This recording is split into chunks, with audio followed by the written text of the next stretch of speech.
Welcome to Keep Hustling, where we are going past the why to get to the how. I'm your host, the always hustling Aaron Gordon, aka NY Risk Advisor, aka Mr. Keep Hustling. In this podcast, we will be diving deep into the professional and personal successes of our guests to find out how they hustled through the most difficult times in their life and their development to achieve the success they've gotten to today. So buckle up for what hopes to be an amazing ride. Let's get to it. Welcome to Keep Hustling with my guest, Jacob Rubinstein. Thanks for being here, Jacob. Thanks for having me, Aaron.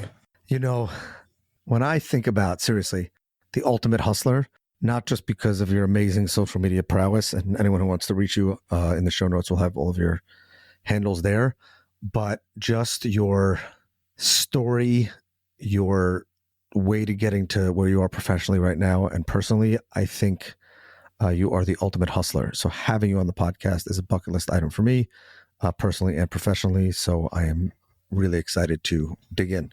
Thank you. Means a lot. So let's start from the beginning or from the middle. What do we need to know about Jacob Rubinstein that put him in the chair that he is today, that shaped you, that shaped your hustle and your drive and kind of the things that molded the person who you are today? Such a great question, Aaron. So I guess if I were to look back at how I got to where I am now, so I guess my professional life started post-high school. I studied in Israel for 3 years. And after studying for 3 years, I decided I wanted to join the rabbinate and become a rabbi. And after studying solely like Talmudic and Torah-based concepts for a few years, I realized that financially it was not feasible for me and other people that can't make it work. And I decided to join my family business. And my family business had tanked about a year or two after I started working there, even though it was in the family for about 90 years. They sold. What was that business? Sure. So they manufactured bedding products. So your pillows, your mattresses, your comforters, that kind of thing. Cool. Yeah. So it just, went belly up for a variety of reasons. And I started working in sales jobs and, struggling along. And my then wife said to me, why don't you go to law school? Because you don't really need so much of a strong college-based education as long as you do, nicely on the LSATs, the law school admission test. So I was never really much of a student. School was not for me. I didn't like the classroom. I was good at learning my own terms, my own way, and I really didn't see it as a realistic possibility. But, she reassured me that I'd have all the resources that I needed. And I made the determination to go to law school. So I guess that was really how I ended up on the primary part of my professional journey. So how did you make it through law school if you weren't a great student? Is that a comment about law school or a comment about when you focus on the end goal, which is to complete law school to become an attorney, that can inspire the hustle even for a non-student? So to be very honest, as a non-student, law school was very difficult. Thank God my grades were okay. I managed. I know people that were not able to pull their grades through, but it was so not my nature. It took a lot of extra work and focus and mechanisms to get through. It was definitely not an easy process educationally. But you just hustled through and said, I'm going to be a lawyer one day, and that's it. Once I started and I got to the point of being in a classroom, I knew that part of my French, come hell or high water, I had to pull this through. When you were in law school, so for those who don't know, I believe, and correct me if I'm wrong, you have two specialties. Is that correct? Yes. And that's matrimonial and patent work. Is there a more formal term for patent work? Trademark? I would call it a little bit more broad to say it's intellectual property. Intellectual property. That's the term I was looking for. That's why I always keep my lawyer around. Intellectual property and matrimonial. We're going to dig into those. But did you know at the time that either one of those were what you wanted? Did you discover those over time? How did you get to the Rubinstein law firm of today? Okay, so there's two, I guess, unique facets to the story. So I was in the business world before law school. I enjoyed creating, and obviously it's a part of creating. I worked from the business end on some trademarks and some patents. So when I went to law school, I more or less knew that I wanted to be in that space. The decision to get involved in matrimonial work came later on. At first, I lost. Obviously a big part of my story is I lost my late wife in 2015. And I dealt with a custody issue from a family member who wanted to take away my children. So that was no easy task. And that was my first grappling with family law. Were you an attorney at the time? Yes. And did you end up representing yourself? This is a part of the story that I don't know. I know obviously the general part, but Yeah, so I was an IP attorney who handled the issue myself. And fortunately, it went away, which was great. Can I press you on that for a minute? I think it's probably a big part of your story. Fortunately, it went away. Obviously, we don't have to get into the details, but it went away, or you were able to be victorious, even though you didn't know a lot about matrimonial law at the time. Meaning they disappeared, or you won the case. So I would say neither one. It's kind of somewhere in between, which was I did a lot of research. I spoke to a lot of attorneys, and I had enough knowledge to not allow it to get to first base. So meaning they wanted to, litigate an aggressive stance, and I, basically did the research. I pushed back. I was able to kind of, make the issue disappear. I love that. Thank you. So no, and the reason why I love that is just because one of the reasons why I started this podcast is because everybody's story has a unique twist and turn where no matter who they are, where they've had to hustle through something, hit with a roadblock, and somehow get through it. I can't imagine, I don't actually really want to dive into imagining the circumstance that you were in at that moment with, I think it was 2 children. In law school, or when I dealt with the custody thing? When you dealt with the custody issue. So at that point I had 3. Right. So you have 3 children, and you happen to be a lawyer, but that's your law experience was only as good as the fact that you went to law school. And yet you hit this head on, said, no, this situation is not going to turn out for the negative for my children and for me, because because it's difficult. I'm just going to hit it head on and knock it out and just get rid of it. 100%. Thank you. That's incredible hustle to me. So, and by the way, I assume at the time you also had to produce some sort of revenue to support your children and yourself. And I assume that your lawyer wasn't paying you very well. So at the time I was at a company. I was at JPMorgan. I just meant I assume your custody attorney was not paying you very well. Right? Sorry, I missed the reference there. My apologies. Yeah. No, 100%. It was definitely my own hustle. This is the worst kind of side hustle, but yet you knocked it through. Right. And it happened about 3 years after my wife had passed away. And I owe a lot of, credit and gratitude to a friend of mine who is an attorney, who does litigate, who told me, a month or 2 after the situation began, at some point this is going to be litigated because the party who was pushing was not going anywhere. And he said to me, write down everything, document everything, log everything. So when it came to fruition, I had all my ducks in order, which I was very lucky in that regard. That's amazing. And it's amazing that there was somebody there to have that foresight, because I imagine that a lot of the people that were in your life at that time were trying to help you through this tragic time. But yet that foresight probably from that friend was probably right, nobody else thought of that. But yet just taking a couple notes or keeping a record probably saved you a lot of pain, suffering, and time and effort in the long run.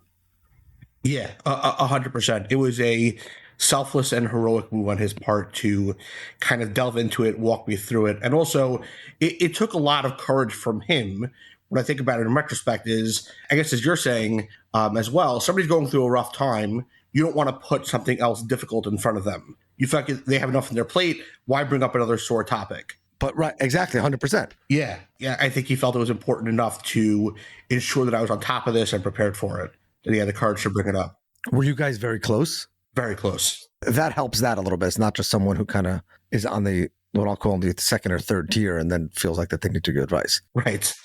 So you're doing intellectual property at the time, and then you have this experience, and so then you pivot? No. So at that point, I just went back to my regular job. I was, I was married at that point in time to my second wife for a very short period of time. Ladies and gentlemen, in case you didn't know, the Jacob Rubinstein documentary featured film will be forthcoming eventually, but not quite yet in this podcast, as of the release date of this podcast.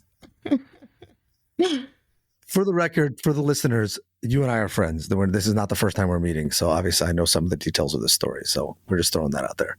Yeah. So anyway, I interrupted you. I apologize. Go ahead. No, you've been a good and supportive friend, and I've been very lucky to have you in my life. So, and thank you for that, and thank you for having me here. So I appreciate that. So you were still at your old job? I was still at my old job, and it was kind of going well. I was happy there. And this is also while I was, my second marriage was going on. And during my second marriage, I was approached by a recruiter from WeWork who offered me an opportunity to work in the IP/privacy space, offered me about double what I was making at JPMorgan, with a much better title. And I said, okay, great. I'm gonna take this opportunity. And right after I accepted the opportunity, I made the decision to get divorced. Those two came at the same time. So that was kind of complicated, but we worked through it. And then I went to WeWork and I started. And 3 weeks after I started my role there, a bunch of us were called into a room and we're told that, what now the world now knows about WeWork. We were kind of given like sprinklings of that, and we were terminated, kind of like a last in, first out kind of thing. I got to interrupt you for a second. What the world now knows about WeWork, obviously there's probably certain things that you can't share, but was that because you were in the legal department? No, because actually the other professionals that were terminated with me were all over the spectrum, right? So it was HR folks, it was marketing folks, it was everyone. So they weren't telling you the details of why you were being terminated, i.e. the struggles of the company, were not from a legal perspective. They were just letting you know because they were letting you go. Precisely. And at the time, we were puzzled. We couldn't figure out what happened. And we were all like talking on a pretty regular basis. And then the news started to come out about WeWork. And we were all just like, oh, yeah, that makes sense. That makes a lot of sense. And we understood what was going on there. Interesting. Yeah. And then I spent a few months looking for jobs. And, one of my friends said to me, why are you looking for jobs? And I said, what do you mean? I need to, feed my children, feed my family. He said, but you've always wanted your own firm, right? You don't have a wife to care for right now. Like, who's going to say, like, how are you taking this leap? Like, this is your time. Start your own firm. So I said, I don't know. I'm not sure. It's a big leap. He's like, you've always wanted to do this. When else are you going to have this opportunity? So I kind of like his voice was in the background. Like it couldn't get more difficult than right now. So just do it. Right. Exactly. And then I had two very close friends also who had very successful firms. One was doing trust and estates. One was in traffic. And I called them both and they're like, you're the perfect candidate to have your own firm. Why don't you just do this? So I still was like very hesitant. And then, I went on a bunch of interviews and it was kind of like what a lot of people experience in dating. Like the people that, were interested in me, I wasn't interested in. And the people that I was interested were not interested in me. And finally, I had an offer that made perfect sense to me. And I was about to take it. So I got the offer on a Tuesday and I had to accept by Friday. Otherwise the offer was going to be off the table. And I was literally calling Friday morning to accept the offer and to take the job. And as soon as I got on the call, a rush came over me. And the rush said, you don't want this. Listen to the people that are telling you, like, start your own firm. Like, the time is now. So I had no clients, and I had very little experience in matrimonial work. But I decided to take the plunge and to focus on matrimonial work. And that's kind of how the firm started. But once people that I had been involved with in the IP space knew that I was starting my own firm, they started to reach out to me because I wanted to focus on one thing. They started to reach out to me and say, oh, you're working for yourself. Like, let me have you use some trademarks. I have a copyright issue. Can you litigate it? And I'm like, okay, it's going to be complicated to keep up both for a variety of reasons, but let's just do it. So I decided to focus both on intellectual property and matrimonial. And that is how the Rubinstein Law Firm PLLC started. It seems like two totally random specialties. Like, how do you reconcile that? You know what? The truth is, I don't. There's no way to reconcile the two. I had one case where a divorce client had some rather expensive patents that were part of the divorce and had to be divided. So then it came in handy. You're like, hey, I'm your guy. I am your guy. And by the way, your patents are all written incorrectly. So I'll send you a bill for that afterwards. Precisely, But other than that, it's a decent amount of work. It's constantly reading up on what's going on in both the divorce world, and what's going on in the IP world, reading about both, writing about both, litigating both, gaining experience in both. So it's a challenge, but I don't see a way, no pun intended, to divorce one of them. They both a part of me and a part of the firm. So I really enjoy doing both. Do you have a particular part or type of client in each that you enjoy more than others? Or you don't have to say, because I guess that might negatively impact your business. I could say really what I'm most passionate about. In the IP space, no offense to anyone in the, insurance world, but I love the tech space. So when somebody comes to me and they need help with a copyright issue, a trademark issue, a privacy issue, a contract issue that has to do with tech, I'm very excited. I love tech work. I enjoy tech stuff myself. I read on a lot of blogs. I'm a little techie, like I can program websites and things like that. So I always enjoyed those clients come to the door. And in the divorce space, what I enjoy more than anything is when there is a divorce where I feel that children don't have a voice, where there are children that are going to end up in the wrong home. And based upon what's going on in the situation, they're the underdog. And the spouse, who's the right spouse for the children to be with, based upon what I'm gleaning from the situation, can't afford appropriate counsel, and having the ability to fight for that person and have the children end up in the right location, nothing in the world is more satisfying than fighting for those children. It's amazing you said that. I don't know if you know this, but my father, he should rest in peace, has an older sister who just turned 90, who is a matrimonial attorney. Now she's very part-time, but was a matrimonial attorney in Long Island. And she actually went to law school in her 40s. And the reason the reason I was reminded of your story, or why your story reminded me of her, is that she was involved in a very difficult and ugly divorce from her first husband. And she felt that she, for financial reasons, practical reasons, whatever else, was severely disadvantaged and couldn't really represent herself, or wasn't, her representatives couldn't be as good as her husband's. And she felt that she got the short end of the stick. So she actually went to law school her goal was to represent especially women at the time, whose voices couldn't be heard. And so I'm like hearing her when you're telling your story about representing the underdog. And she literally worked basically full time until she was 88 or 89 for that reason, because every single time, and this is the ultimate, right? This is one of the ultimate keep hustling moments, is like every time she felt that she should retire or that she could retire, someone would come knocking on her door that she couldn't say no to, not from a financial perspective, but from a mission perspective. And I feel like that's similar. That's a similar kind of thing to you. She actually graduated law school on the same day that her daughter graduated medical school. That's crazy. Which is amazing to think about, like generationally. Yeah, it's pretty epic. Wow. But I love the fact that you're giving a voice to all of those that may not have it. Your career has taken like twists and turns, and the stories and incredible stories I mentioned. But if you could pick one pivotal moment in your career that kind of made things click to get you to where you are today and to push through whatever hardships would be to get you to where you are today, can you think back to that moment or to a moment like that? It's a really good question. I mean, there are a few different points in my career. One of the things I remember is, first and foremost, as I mentioned, my wife passed away in July of 2015. And I remember that when, the Jews have this process of Shiva, where they sit, I don't have to tell you. Except for the Gordons, whose father passed away with the inability to have Shiva. That's right. That's right. Passover, but that's okay. We like to buck the trend. We like to swim against the tide. You're a disruptor, the Gordons. That's us. And I remember, getting up from Shiva and I'm saying to myself, like, okay, I'm never going back to work again. Not so much because I was like crushed and my spirit was like destroyed, but it was more that my children needed a parent who was going to be around.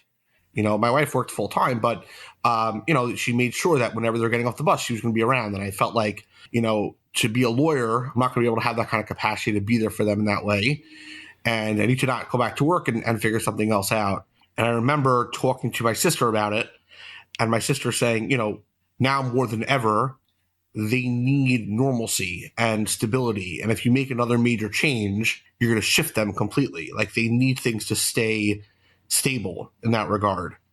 And for some reason, that moment shaped me so much, where I felt like no matter what kind of background noise is going on in my life, and there's a lot more background noise to come after that moment. Like, I thought that would be like the climax, but it wasn't. There was plenty more to come. and there still is at times, but it's that moment of no matter what's going on, I have to just keep, not to steal anyone else's trademark, but keep hustling, Exactly. and keep moving forward. And I feel like that was just a very pivotal moment for me where I realized like how crucial it was to just keep it together and just prioritizing, work and professional growth. I find it amazing because there are so many people who, not to sound cliche, but kind of like have these rock bottom moments. I can't imagine as a young person with 3 young children, right? I think that moment of getting up from Shiva would hit the bottom of most people's radar of rock bottom in terms of like the prospect and the future and all that kind of stuff. And yet in that moment, you had the foresight to say, no, it's not gonna be that way. I'm gonna hustle through this. And I guess your sister helped you through that. And that kind of shaped, as you said, a pivotal in your life, but also probably in the lives of your children, because you're able to kind of keep that priority in check. Thank you. Yeah, and I think that's right. I think not so much in terms of like what I personally was able to do, but more just like, keeping the normalcy around them, which, as they always say in general, it takes a village. So, when there's no mother in the picture, it's multiple villages. But it's, the milieu that's been around them, ranging from, I have 3 married siblings that live pretty close to me. My parents are in the neighborhood, some of my friends, just like the circle that has been created around them to maintain that normalcy has been very helpful in terms of them going on and doing great things. I also have to believe that parents are very influential in their children's lives. And one of the things that's come through as I'm exploring these conversations and these podcasts, these interviews, is a lot of people don't realize the impact that their parents had on them and on inspiring them or instilling hustle in them over time when they're little. And I have to imagine that obviously it is and was a very traumatic experience to lose a mother, but seeing the way that you hustled through that and you kept it together, when they hark back on that, maybe not right now, but there'll come a time when they're like, my dad hustled and pushed through and grinded through literally something that's probably worse than, I assume as a parent, you hope that they never have to go through that. So it's like, if you can do that, I can do anything. And I think that that's super, super incredible, because very often these traumatic experiences, by no fault of anyone, actually have a negative impact. Yeah, 100%. Were you thinking of that as you were going through that struggle? I don't know if I was thinking about it. I think you said it in a way that was very eloquent and very profound. I don't know if I thought about it exactly that way, but I did think that, I don't know what my kids are going to face in the future. And I don't want them to feel in general that like, hurdles are going to be in their way. And that's going to be like a full stop. Because, certainly for them, and, they had certainly in the beginning and now, recurring in different ways, there are certain challenges that are unique to them in terms of going, having, let's say a bas mitzvah without a mother in the picture, right? Or like, going to school and like, for one of my earliest memories after my wife passing away is they were putting on a show in a, kindergarten classroom, right? And the mowers were singing, right? So that, a letter, the Jewish women that were teachers, they believe that hearing a woman's voice is not modest. So they put out like a note to all the parents saying that only women should come, right? And the combination of the disappointment, the sadness, the rage, and the inner lawyer in me got channeled when I called the school, and the walls of the school are probably still shaking. When I called and said, listen, this is not going to go this way this year. And by the way, I'm willing to be the only guy in a room of a bunch of women to be there for my child, right? I mean, I'm saying that's it's not like it's, I assume, correct me if I'm wrong, you weren't like, and because I'm in this difficult situation, I need every father to be there and be invited. I assume not. Of course. Right? Yeah, So you were like, I'm willing to put myself in this horribly uncomfortable situation, but it's what's best for my kid. Right. 100%. And I appreciate you saying that. It definitely has its challenges, but it's funny. Like at this point, it's so deeply ingrained in what I'm used to. I don't even think about it anymore. But you're right. Initially, it was very difficult. They're probably like, oh, Jacob's here. He's the, Mr. Mom. He's, like, are you on the bat mitzvah committee at your kid's school? I'm not on the bat mitzvah committee. I'm just asking. But I'll tell you, for example, I'm sure that your wife is on like all these mom chats for like your kids' classes. Yeah, and I am deliberately not. And I'm deliberately not. I think that's what you mean. Of course not. So all my kids, mom WhatsApp groups are all really mom groups plus one, right? It's really 24 moms and me, right?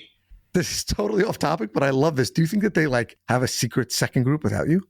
I would imagine so. I would be very surprised if not. But the truth is, believe it or not, I'm not very vocal, and I'm not so good at reading them. So it wouldn't surprise me if they didn't only for that reason. Like if I was more vocal, right? They'd be like, yeah, we can't get rid of this guy, but we need to have a sidebar. Yeah.